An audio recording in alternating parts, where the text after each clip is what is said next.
एक बार ये ईश्वर प्राप्ति के बाद अपनी मस्ती में कहीं जा रहे थे तो एक राजा की सवारी वहाँ से निकली।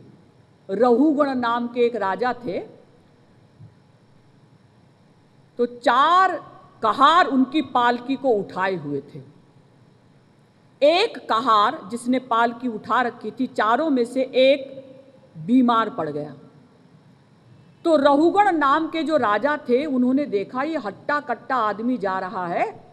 उन्होंने अपने कहारों से कहा कि इसको पकड़ लाओ और इसको लगा दो यहाँ पालकी में।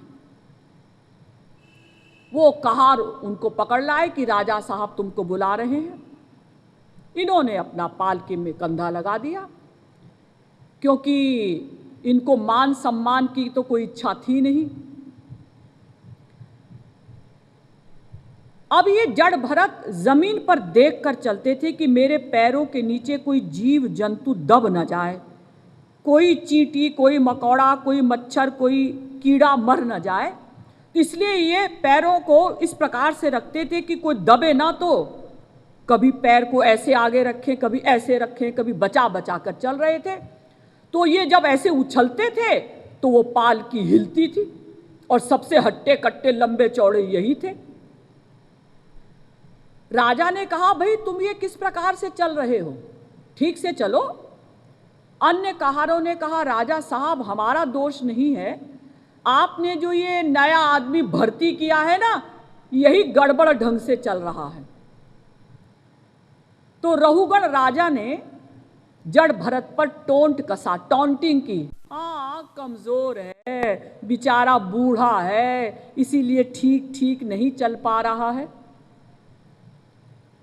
लेकिन जड़ भरत ने कोई फीलिंग नहीं की, बुरा नहीं माना, क्योंकि ये अपने को शरीर मानते ही नहीं थे, आत्मा मानते थे। लेकिन जब लगातार वो गड़बड़ होती रही, पालकी उछल रही थी, हिल रही थी, राजा साहब को परेशानी हो रही थी, तो राजा ने बड़े धैर्य से कहा, भाई क्या बात है, तुम ऐसे क्यों चल रहे हो?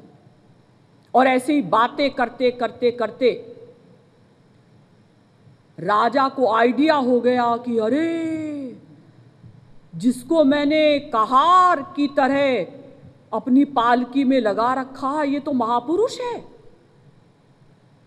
तब जड़ भरत ने रहुगण राजा को बहुत लंबा चौड़ा भक्ति का लेक्चर दिया। उसमें एक श्लोक ये भी था, रहुगणै तपसा नयाति न चेज्जया निर्वपणा गृहाद्वा न छन्दसा नैव जलाग्नि सूर्यै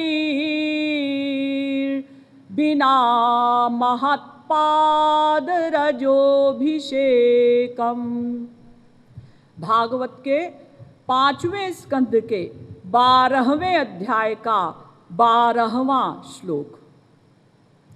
हे रहुगण, वो भगवान रहुगणै तपसा न याति, वो भगवान तपस्या से नहीं मिलते। न चेज्जया निर्वपणाद् गृहाद् वा,